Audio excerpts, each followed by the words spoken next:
Hello, everybody, and welcome back to 50 Shades of Tay. I'm Taylor Gonzalez, and my guest today is the director of the upcoming thriller Cold Wallet, which releases in theaters and digitally Friday, February 28th. I'm so excited to welcome Hodierne. How are you doing today? I'm doing great. How are you? Well, good, thank you. Thank you so much for being here. I just watched the movie last night, and I absolutely loved it. I thought the performances were great, and it was a really cool story. I was curious when you started directing this, how familiar were you with the whole world of cryptocurrency? So I was fairly familiar. I'm no expert. I have a lot of friends who know a lot more than me. So it's always tough to uh to try to like hold court and talk about crypto. But like I was familiar with it. I held a little crypto. I've experienced the ups and downs. I've been involved in a documentary about some characters who got kind of caught up in Dogecoin um and I was just really fascinated mainly with um the way that like this culture emerged around this like pretty wacky casino. Now I also appreciate the sort of like decentralized, ideals of cryptocurrency and like keeping us away from, the dangers of big banks and things like that. So I think there is a sort of optimistic utopian side of it, which I really do connect to, but like from a just gut, like humor level, and story level, like the stories of desperation after people like have been screwed over in rug pulls, those things were really interesting and like cool fodder for a movie. But it was a culture that I had gotten to know and understand and loved and thought there was a really just a really fun and yet also dark side to all of this. Something that I discovered when I was doing my research about this film was that Cold Wallet is not just a badass movie title, it's also something that is in the world of cryptocurrency. So, for people who don't know, can you explain what a cold wallet is? Yeah, a cold wallet or a cold storage device is basically like a key.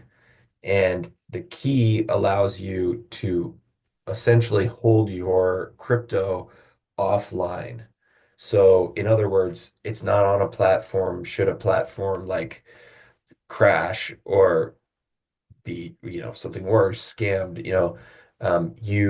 you have the key to your crypto kind of held offline. So it's a fancy word for like a dongle or a fancy word for a key. So, what's funny is that like if you actually break it down, someone said to me, it's like it's basically like being able to keep your money under your mattress at home. So like you're not in a bank, but it's in a hidden place that you control.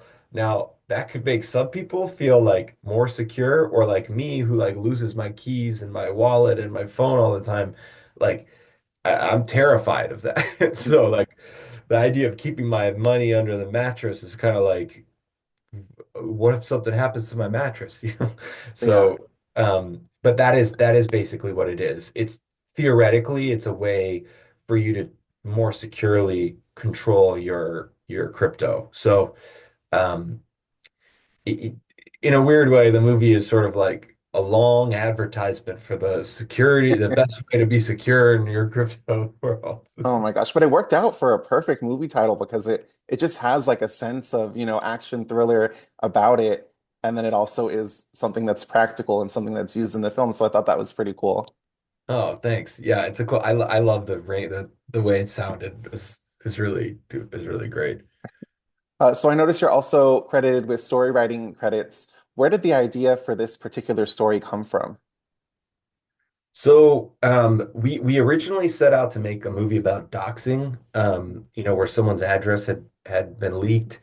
A friend of ours like pitched us this idea about doing it as a crypto heist. And we just kind of ran with like the idea of like people getting screwed. What if the people who got scammed like found his address and then did something about it? Um, John wrote the screenplay. And we kind of like collaborated on sort of like what the story would end up being. But like he really like developed some of these characters and found a cool way for like the guy whose house they break into to sort of turn the tides back on them. And I think that was one of the really cool things that John, invented in this story was like, okay, they break in, but what really goes wrong and how does that actually sort of reflect the whole world that we live in of like little guy tries to do something and big guy just keeps shutting it down. So, yeah, it was a cool thing to develop, and I mean John just deserves a ton of credit for writing an amazing script. Yeah, very good script. I was really enjoying it so much last night. But speaking of the script, what scene would you say changed the most from what was initially in the script to what the final product was in the movie? What changed the most? Mhm. Um, that's a good question. I want to say maybe the pace. I think, when you make a movie that's like largely takes place in one, big mansion, um, feeling like there's a sense of progression, and visual change between so that it doesn't just feel like, oh, we're in this room again. Like, um, and that may not be really a script thing as much of it's just directing thing where it's like I wanted the movie to feel like it was progressing visually. Um, I mean, there's a couple of like really great improvised moments. A couple of scenes that we would evolve. It's weird. Like I can't remember because it's all sort of part of like the overall process. Like John is on set, like he was a producer on the movie. So if we needed a new scene, we would like go at night, and kind of like, hey, we really need a scene where they do sort of the proof of life. They need to like prove that he's alive and film it. And that could be an opportunity to sort of show how foolish they are. Like that was a scene that it wasn't improvised, but it was written as a need like that emerged like from what we were shooting. I knew we needed this. So then we would go up into the attic of his mansion and like uh bounce some ideas, and then he wrote the scene, and then we kind of said, yeah, this is good, let's do it, this is it. So in those types of things happened all the time. um so it's like a constant evolution. And like I'm all about like discovery and like, oh, we discovered something while shooting that we should run with. And just being us being able to be nimble in that way, as a like director and writer partnership, like um, it's always kind of evolving. So there's one scene in particular that I really wanted to talk with you about, and I won't give too much away, but it's a scene with Raúl Castillo, and he's trying to get some information out of somebody, and he gives a very strong, powerful performance. I was wondering if you could just talk a little bit about that scene and the collaboration process with him to get that emotional performance out of him. Are you referring kind of towards the end of the movie? Yeah. Yeah, yeah. Raúl Castillo, like, where do I even begin? Like, he is a force of nature, and yet behind the scenes, he's like this incredibly sweet, tender person.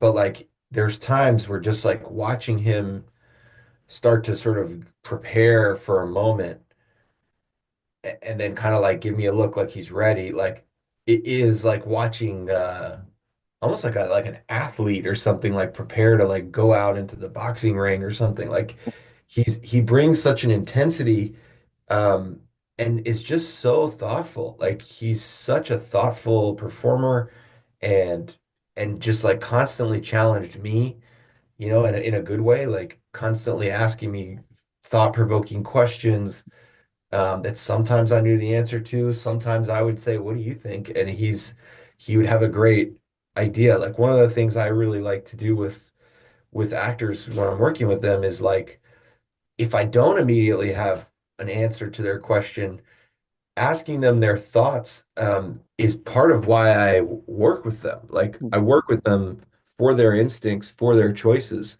And he's just full of like really, really great and interesting choices. But in this scene, he really peaks in terms of like his rage. And it's it was good. No, he's so good in this film. I've loved everything he's been in, and just seeing this performance too, I was like, wow, he really turned in an amazing performance. Yeah, and it's like I think it's sort of his first like full like lead of a movie, which Mm. is shocking to me, but I'm glad to have any part in sort of his journey, and I like hope that we work together, more in the future because and he's just he's just such a he's such a talented and great collaborator. Yeah, no, I totally agree. I would love to see more from the two of you in the future. I was also wondering, Steven Soderbergh, he is credited as a presenter of this film. What was the collaboration process with him like to get this film made? Man, so Soderbergh is one of my heroes.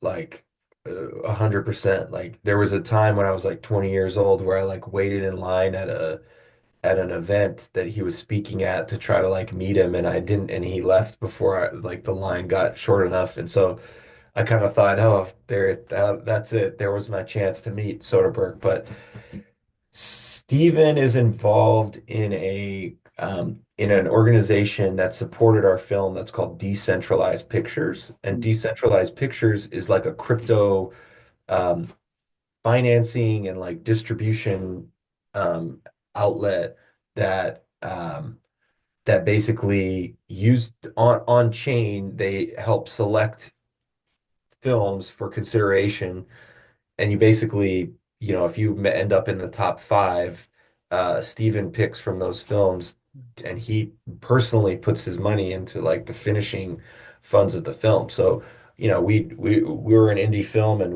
we'd spent a lot of our money, and we needed some help in post,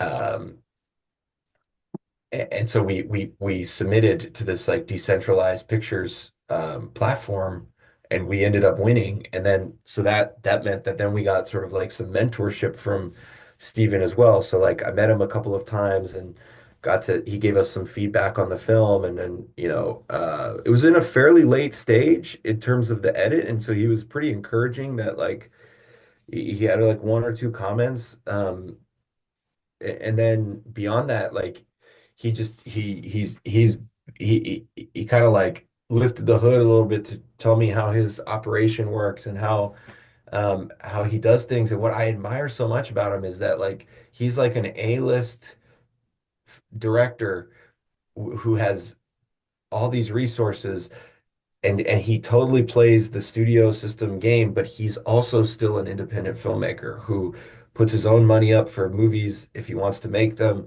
shoots them himself, edits them himself. Like he's very hands-on, but he can like call Michael Fassbender and say like, "You want to do this movie?" So like it's like it's a good inspiration for like don't change, like even in my own career, like initially, I had a lot of early success, and there was like this pull to sort of like change and become graduate to the next level, but there's no graduating to the next level. Like you just continue to be you, and hopefully there's more resources around it, and and without having sort of an idol to sort of see that in, it takes a lot of bravery to be that. And so in some ways, like Steven's bravery to continue to just be like a hardcore independent director is awesome. And he's made so many movies. And yeah, man, I just aspire to make like half the number of films that he's made. So Oh, that is so cool that you got to work with him and go from, waiting in line to meet him to now his name is on a movie that you worked on. That's incredible. yeah, I mean, I'm really proud of it. And so is the rest of our team. He actually, in fact, worked with Raul and worked with Zoe Winters, who has a small role in the movie. So like there was a oddly like a maybe an affinity for some of the actors because they'd been in some of his films. Oh, that's so cool. So I have one more question for you, and this one is about the Roomba. When I saw it the first time, I was like, "Oh, that Roomba's going to cause some trouble." Where did that come from? Do you own a Roomba, or how did you guys come up with that interaction? That's like all credit to Hybe, to John Hybe, the screenwriter. Like he had this idea, and you remember I was saying that like we would often go up into this attic at night and like and rework things. That was a scene where like because we'd been shooting the Roomba like periodically up, here and there just to sort of establish it. I was like not convinced that it was going to work. And as you know, in the film, like it ends up playing like a pretty important, like pivotal role. And I just was like, John sometimes has a sort of wacky, like hijinksy sense of humor. And sometimes it's great. And sometimes I'm like, I don't know. And this was one of these like, okay, well, because he kept selling it, he kept pushing it. And I was like, is this gonna work? And like literally up until we're like rolling, shooting that scene, was I still doubting it. And in a way, I think that doubt made us like particularly with the production design, like the art department, to just like nail it and get it to look very realistic and get it to look truly like an accident with what happens. Uh, Um, and I'm telling you, like the moment that like there's one very satisfying take that we got where I just was like, son of a bitch, it worked. Like it was, oh, it's one of these things where it's like if you deny, like maybe sometimes that forces it to be sharper and happen. So it was all John's idea. oh, so cool. I'm so glad it worked out because I love that scene. But Cutter, I can't thank you enough for taking time to be here with me today. Congratulations on the release of the film. Everybody be sure to check out Cold Wallet. It'll be in theaters and available digitally on Friday, February 28th.